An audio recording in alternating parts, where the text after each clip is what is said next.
Be a world. Happy Monday. So glad that you could join us today. Hopefully your day is starting out well.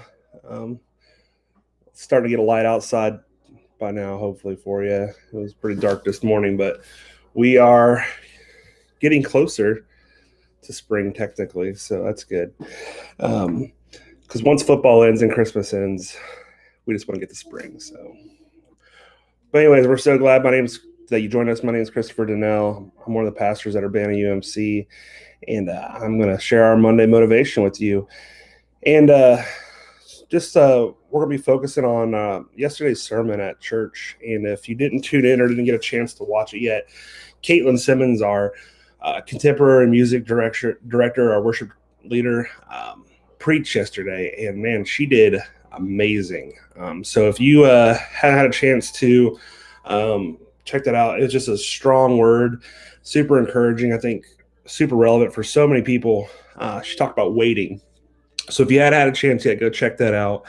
It's on our Facebook, it's on our Twitter and YouTube channels as well.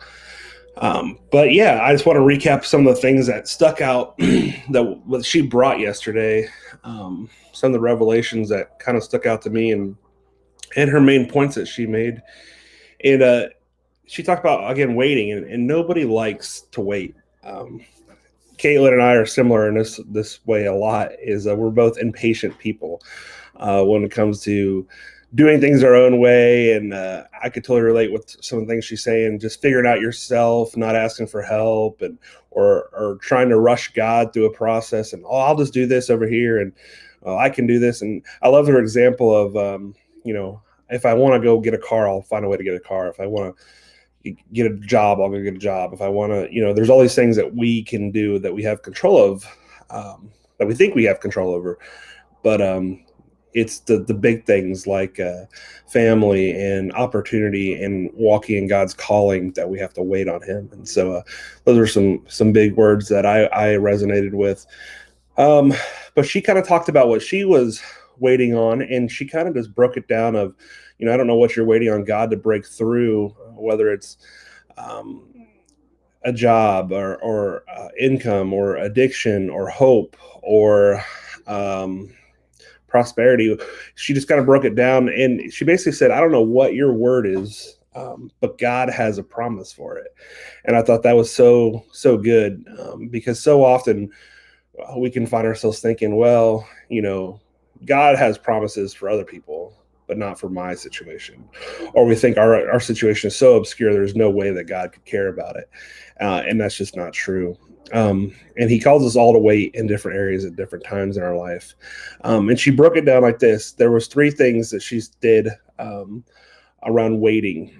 And the first was, don't forget the promise. And she used Abraham and Sarah's story in Scripture to remind us that when God first promised them that they would have descendants as many as the stars and the dust and the earth, it was 25 years later when they finally had their own child. So it'd be really easy to forget the promise. And in that situation, they did, is when Sarah went and got Hagar to have a kid for Abraham. And that was just 10 years after the promise. And so you could kind of see where we get impatient and we try to figure things out ourselves.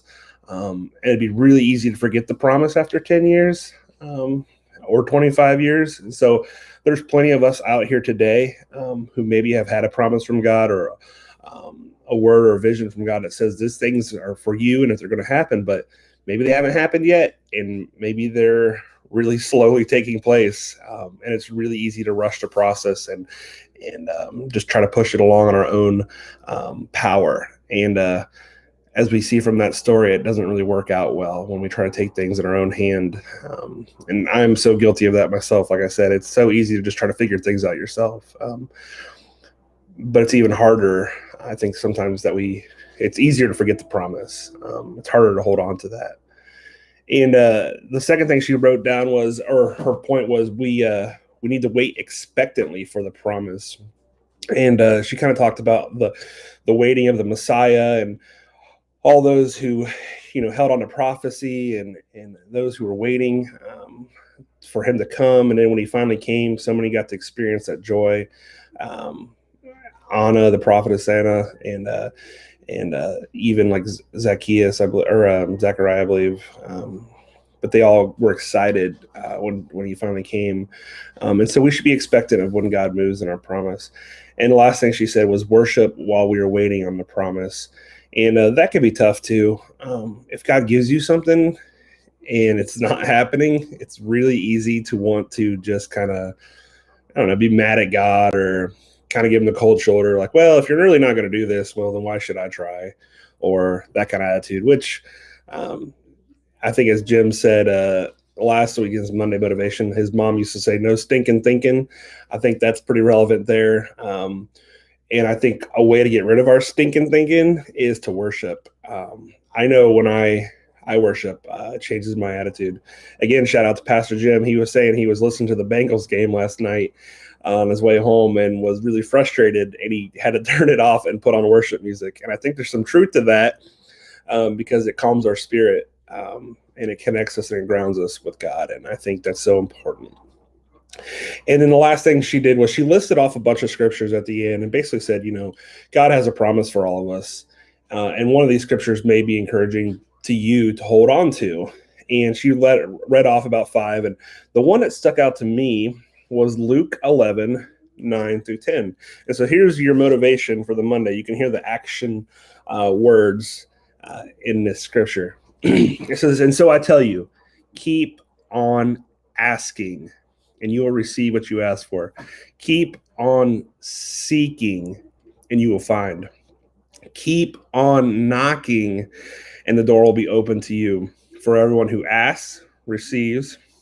Everyone who seeks, finds. And to everyone who knocks, the door will be open. And again, that's so key. I think it's the idea of getting complacent in the waiting. We can stop asking, stop seeking, stop knocking. But the reality is we have to move.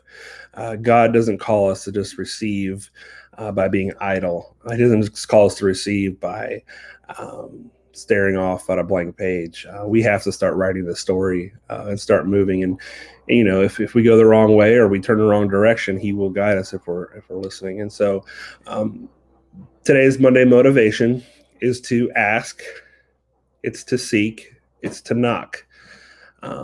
So ask God what he has for you today. Seek God in all things today. And knock, look for opportunities. And when you see it, go for it. God is moving in and among us every day. He's looking to partner with us. There are so many people who are far from him, who are waiting on someone like you and me to bring that joy in their life. And so there's opportunities every day to ask, seek, and knock, not only for our own life, but for others. And so while you're waiting, continue to worship, be expectant, and don't forget the promise. And again, if you haven't tuned into that sermon yet, I ask you that you do, especially if waiting's relevant in your life right now. It's just a good word, and Caitlin just did an amazing job. And so go listen to it. Give Caitlin a shout out if you do, and encourage her. She did an amazing job, and we can't wait to hear more from her. After she preached, I pretty much said, all right, time to go home. We don't need anything else in the service because it was that good. God used her in a mighty way. So again, we're so thankful to be a part of your Monday. Hopefully this is motivating. Hopefully you feel encouraged to go ask, seek, and knock today. And for those of you who are waiting, don't forget the promise. Wait expectantly on that promise and worship while you wait. Again, my name is Christopher, and I'm so glad to be a part of your day. Hopefully you tune in on Sundays or next Monday. If you got kids, you go tune in on Sunday Fun Day, our evening kids program. We had an awesome kickoff to that last night on our new series for the new year with Molly and Cliff. There's just a lot that God continues to do and use us for. And so we're excited to partner with you and your families. And so have